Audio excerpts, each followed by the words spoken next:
అదరగొట్టే కారం రంగు రుచి ఆచి కారం పొడి. ఇప్పటికే కేసీఆర్ తన నివాసానికి చేరుకున్నారు. సిట్ అధికారులు కూడా వచ్చేశారు. మధ్యాహ్నం 3 గంటలకు సెకండ్ ఫ్లోర్ లో కేసీఆర్ ను సిట్ అధికారులు ప్రశ్నించనున్నారు. ఇందుకోసం కావాల్సిన ఎలక్ట్రానిక్ పరికరాలు, డాక్యుమెంట్లను సిట్ అధికారులు తీసుకువచ్చారు.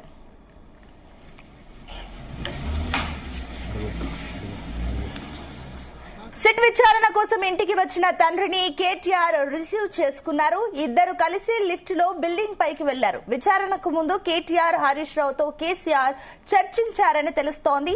ఇక ఇంట్లోకి వచ్చిన కేసీఆర్ కు సిట్ అధికారులు సెల్యూట్ చేశారు. ఇదే అంశానికి సంబంధించి మరిన్ని డీటెయిల్స్ మా క్రైమ్ బ్యూరో చీఫ్ రవితేజ అందిస్తారు. రవితేజ, తను చెప్పిన విధంగానే నందినగర్ ఇంటికి చేరుకున్నటువంటి వెంటనే అంతకుముందు ఒక ఏసీపీ స్థాయి అధికారి కేసీఆర్ కోసం ఎదురు చూడము, కేసీఆర్ వచ్చినటువంటి వెంటనే మరో ఇద్దరు ఇన్స్పెక్టర్లు లోపలికి వెళ్లి ముగ్గురు అధికారుల నేతృత్వంలో సిట్టు విచారణ సాగుతున్నట్టుగా తెలుస్తుంది. యాక్చువల్గా జూబ్లీహిల్స్ పోలీసులు మధ్యాహ్నం 3 గంటలకు సిట్టు విచారణ ప్రారంభిస్తామని సమాచారం అందజేశారు.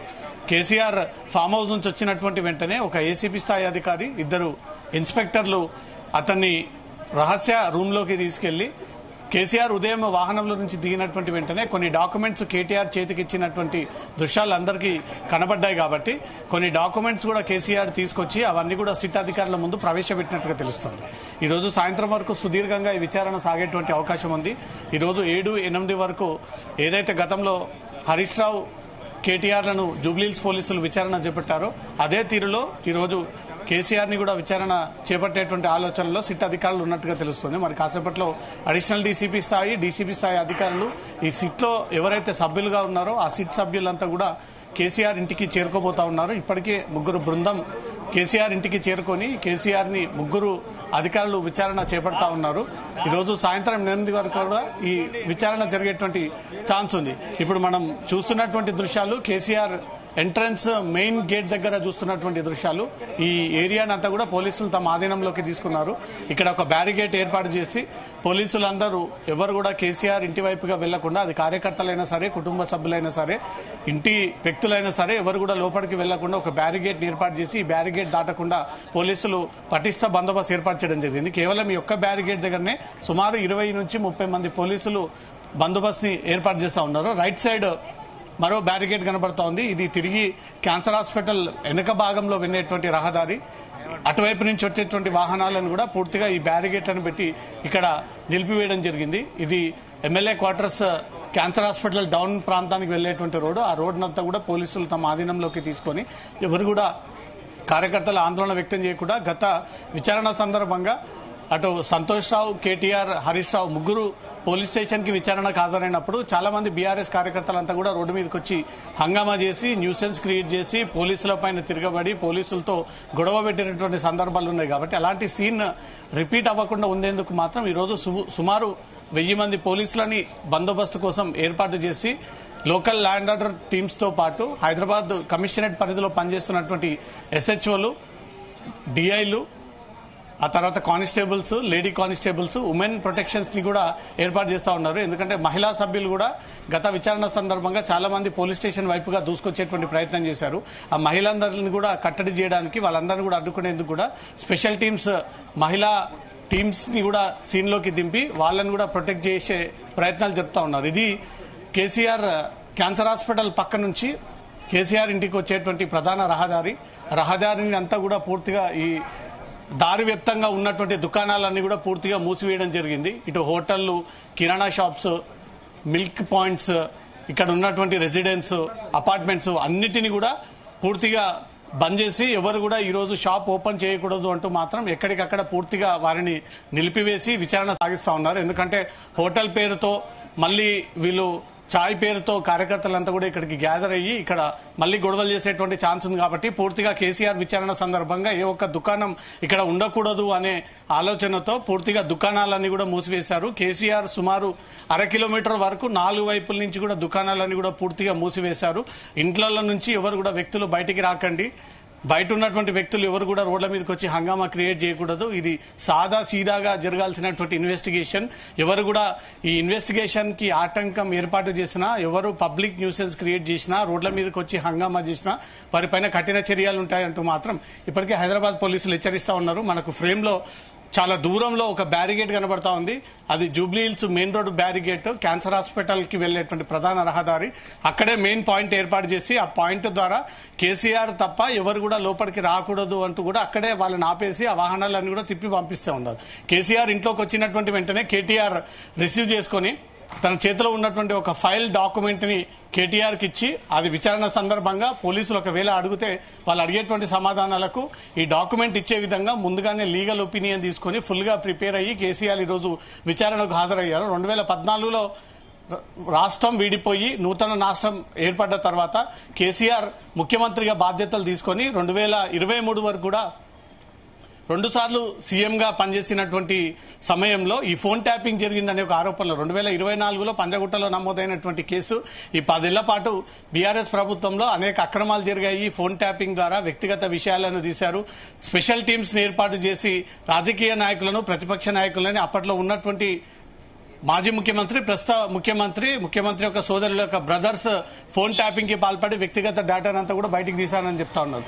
ఒకరొకరుగా పోలీసు ఉన్నతాధికారులంతా కూడా ప్రస్తుతం కేసీఆర్ ఇంటికి చేరుకుంటా ఉన్నారు. ఇంతకు ముందుకే డీసీపీ చేరుకున్నారు. ఆ తర్వాత సిట్ సభ్యులు ఒక్కరొక్కరుగా కేసీఆర్ ఇంటికి చేరుకుంటా ఉన్నారు. ఎందుకంటే కేసీఆర్ నుంచి ఆ వివరాలు రాబడితే ఈ కేసు చిక్కుముడి వీడేటువంటి అవకాశం ఉంటుంది. ఈ కేసు అంతా కూడా ఇప్పటి వరకు కేసీఆర్ కోసమే ఎపిసోడ్ అంతా కూడా రన్ అయింది కాబట్టి ఇప్పుడు కేసీఆర్ టైం వచ్చింది. కేసీఆర్ ని విచారణ చేపడతా ఉన్నారు.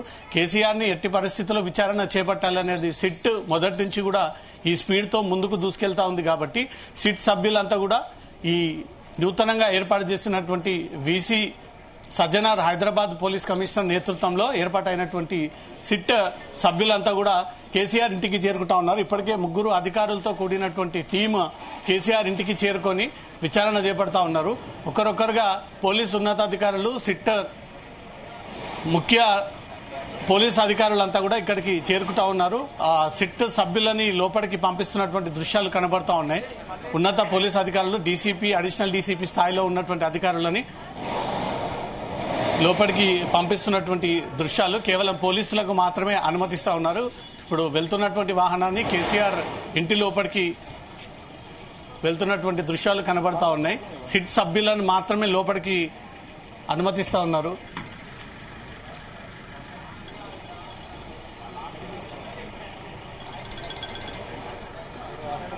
మొత్తం కేసీఆర్ నందినగర్ ఇంటి చుట్టూ 2 కిలోమీటర్ల వరకు అన్ని ఏరియాలంతా కూడా తమ ఆధీనంలోకి తీసుకొని ఇటువైపుగా వచ్చేటువంటి రోడ్స్ అన్నిటిని కూడా బ్లాక్ చేసి ఎవరు కూడా ఇటువైపుగా రాకూడదు అంటూ మాత్రం ఈ ఏర్పాట్లు చేయడం జరిగింది. తర్వాత ఫోన్ ట్యాపింగ్ విషయానికి వెళ్దాం. 2024 డిసెంబర్లో నమోదైనటువంటి కేసు. దీంట్లో 2 సంవత్సరాలు విచారించినప్పటికీ తర్వాత ప్రభుత్వం దీనిపై కొత్త సిట్ ఏర్పాటు చేసి ఆ కొత్త సిట్ హైదరాబాద్ పోలీస్ కమిషనర్ నేతృత్వంలో ఏర్పాటు చేసి దాంట్లో 2 డీసీపీలు, అడిషనల్ డీసీపీలు, ఏసీపీలు, ఇన్స్పెక్టర్ స్థాయి అధికారులని మొత్తం 9 మంది కమిటీతో కూడినటువంటి ఈ సిట్ ని ఏర్పాటు చేసి కేసీఆర్ ని ఈ రోజు, ఇంతకు ముందు హరీష్ రావుని, ఆ తర్వాత కేటీఆర్ ని, ఆ తర్వాత సంతోష్ రావుని, కొండలరావుని, ఈ కుకట్పల్లి ఎమ్మెల్యేని, అంతకుముందు ఉన్నటువంటి కొంతమంది మాజీ ఎమ్మెల్యేలను, ఎమ్మెల్సీలను సైతం విచారణ చేపడతా ఉన్నారు. దీంట్లో ప్రధానంగా ఇంటెలిజెన్స్ డిపార్ట్మెంట్ నుంచే ఈ ఫోన్ ట్యాపింగ్ జరిగింది. అధికారులే పవర్స్ మిస్యూజ్ చేసి అప్పటి రాష్ట్ర ప్రభుత్వం పెద్దల ఆదేశాల ప్రకారంగా వచ్చినటువంటి ఆదేశాలని అమలు చేసే విధంగానే వారికి వచ్చినటువంటి ఫోన్ నెంబర్లంతా కూడా ఇంటెలిజెన్స్ కార్యాలయం నుంచి కొంతమంది ఇంటెలిజెన్స్ డిపార్ట్మెంట్ ట్యాపింగ్ చేసి వ్యక్తిగత డేటానంతా కూడా సేకరించారు. హైదరాబాద్ టాస్క్ ఫోర్స్ పోలీసులు ఒక టీమ్గా ఏర్పడి హైదరాబాద్లో ఎక్కడ ఏ డబ్బుల ట్రాన్సాక్షన్స్ రోడ్డు పైన తరలింపులు జరుగుతూ ఉన్నాయో వాళ్ళన్నిటిని కూడా ఎక్కడికక్కడ అడ్డుకొని వాటన్నిటిని కూడా సీజ్ చేసి అధికారికంగా చూపించకుండా సొంతానికి ఉపయోగించుకున్నారని ఒక అభియోగాలపైన టాస్క్ ఫోర్స్ పోలీసులు పూర్తిగా ఆ వివరాలన్నీ కూడా బయటికి రావడంతో పోలీసులు వాటన్నిటిని కనుగొని పంజగుట్టలో నమోదైనటువంటి కేసు తర్వాత ఈ ఇన్వెస్టిగేషన్ స్టార్ట్ అయింది. ఇప్పుడు చివరిగా ఈ కేసులో ఉన్నటువంటి పెద్ద వ్యక్తి, రాజకీయ నాయకుడు, తొలి ముఖ్యమంత్రి, ప్రస్తుతం మాజీ ముఖ్యమంత్రిగా ఉన్నటువంటి కేసీఆర్ నోరు తెరిస్తే ఫోన్ ట్యాపింగ్ కి చెందినటువంటి అనేక అంశాలు కూడా వెలుగులోకి వచ్చేటువంటి ఛాన్స్ ఉంది. ఇప్పటికే స్టెప్ బై స్టెప్ గా ఒక్కరొక్కరున విచారించుకుంటూ వచ్చినటువంటి పోలీసులు ఈ కేసు పూర్వపరాలన్నీ, ఆ కేసు ఇంకా ముందుకు వెళ్లాలన్నా, ఈ కేసు పూర్తిగా ఒక కొలిక్కి రావాలన్నా తప్పనిసరిగా కేసీఆర్ని విచారించాలని భావించినటువంటి సిట్ కేసీఆర్కి నోటీసులు అందజేసి నందినగర్ ఇంట్లో వెసులుబాటు కల్పిస్తూ విచారణ చేపడతామంటూ కూడా ఆదేశాలు ఇవ్వడం జరిగింది. ముందుగా నోటీసులు అందజేసినప్పుడు 70 ఏళ్లకు పైగా ఉన్నటువంటి ఒక వ్యక్తిని పోలీస్ స్టేషన్కి పిలిపించి విచారణ చేయొద్దు అంటూ కూడా గతంలో చట్టం చెప్తా ఉంది. కొన్ని కోడ్ చేసి ఏసీపీకి రిటర్న్ గా ఒక లేఖ పంపుతూ ఒక 70 ఏళ్లకు పైగా ఉన్నటువంటి రాజకీయ నాయకుడిని ఇంట్లోనే విచారించాలి, ఆ వెసులుబాటు ఉంది, అది రాజ్యాంగంలో ఉంది, చట్టంలో ఉంది అంటూ కూడా కొన్ని కోడింగ్ చేసి ఈసారి మాత్రం డెఫినెట్ గా ఇక్కడ ఏర్పాటు చేస్తాను. కానీ కేసీఆర్ దాంట్లో ఒక కీలకమైనటువంటి పాయింట్ ని ప్రస్తావించాడు.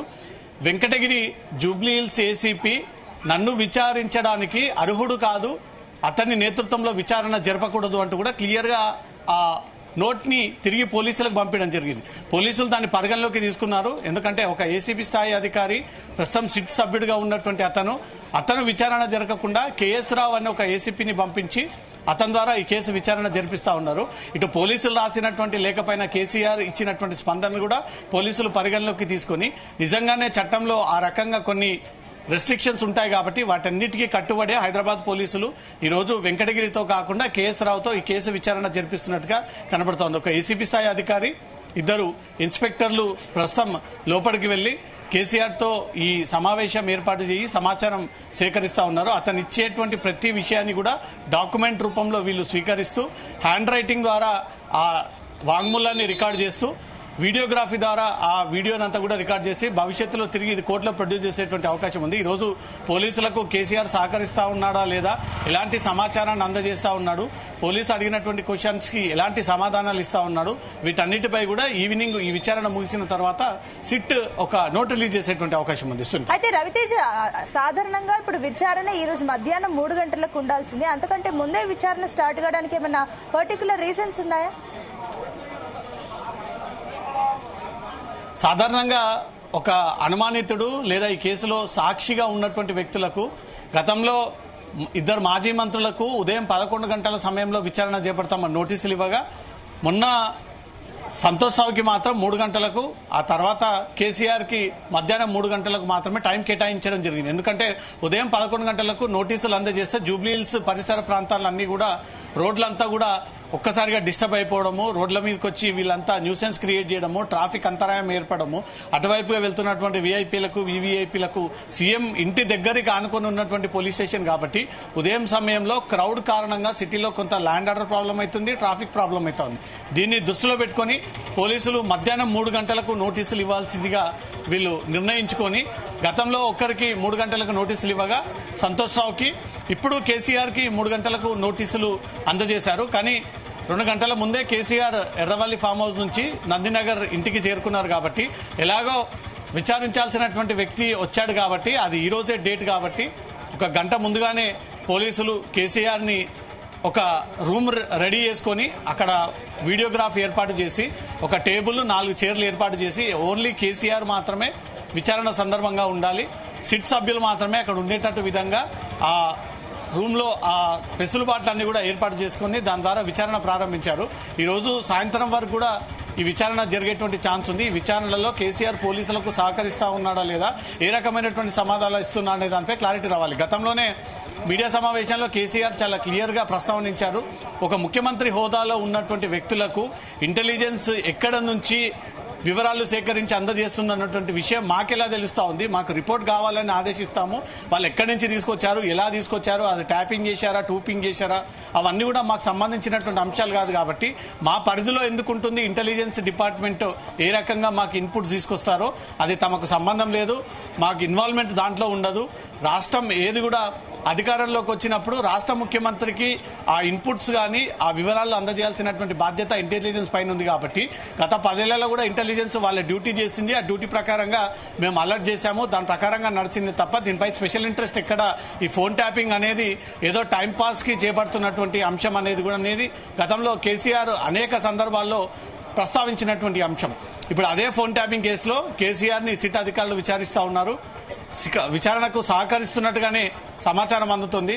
అడిగిన వాటికి కొన్ని సమాధానాలు దాటివేసి కొన్ని మాత్రం తెలియదన్నట్టుగా కేసీఆర్ వివరిస్తా ఉన్నాడనే ఒక సమాచారం అందుతా ఉంది. సాయంత్రం వరకు ఏ రకంగా సాగింది ఈ సిట్ విచారణ అనే దానిపై కూడా పోలీసులు ఒక నోట్ రిలీజ్ చేసేటువంటి ఛాన్స్ ఉంది సునీత. అయితే రవితేజ ఇప్పుడు కేసీఆర్ ను సాక్షిగా పిలిచారా లేదంటే నిందితుడిగా విచారిస్తున్నారా? ఫోన్ ట్యాపింగ్ కేసులో ఇప్పటివరకు కేటీఆర్ ని, హరీష్ రావుని, సంతోష్ రావుని, కొండలరావుని, ఇప్పుడు కల్వకుంట్ల చంద్రశేఖర్ రావుని, వీళ్ళందరినీ కూడా 160 సిఆర్పిసి అంటే ఈ కేసులో కేవలం సాక్షి కిందికి మాత్రమే వాళ్ళు పరిగణలోకి తీసుకుంటా ఉన్నారు. సాక్షి కిందికి మాత్రమే వాళ్ళని పిలుస్తూ ఉన్నారు. అయితే ఇప్పుడు ప్రత్యేకించి ఇప్పుడు ఈ విషయంలో విచారణలో మెటల్ ఎలాంటి డిటెక్టర్స్. ప్రశ్నలు సాధించబోతున్నారు? ప్రస్తుతం మెటల్ డిటెక్టర్స్ కేసీఆర్ ఇంటికి చేరుకుంటున్నటువంటి దృశ్యాల్లో, ఎందుకంటే చాలా మంది వ్యక్తులంతా కూడా అటువైపుగా వచ్చేటువంటి అవకాశం ఉంటుంది కాబట్టి మెటల్ డిటెక్టర్స్ టీం అంతా కూడా ఇక్కడికి చేరుకొని క్షుణ్ణంగా తనిఖీ చేసి వాళ్ళందరినీ కూడా పంపించేస్తా ఉన్నారు. ఈ రోజు కేసీఆర్ అనేక ప్రశ్నలను thank you for the updates. గుమగుమల వంటలే వంటలే తెరకొట్టే కారం రంగు రుచి ఆచి కారం పొడి.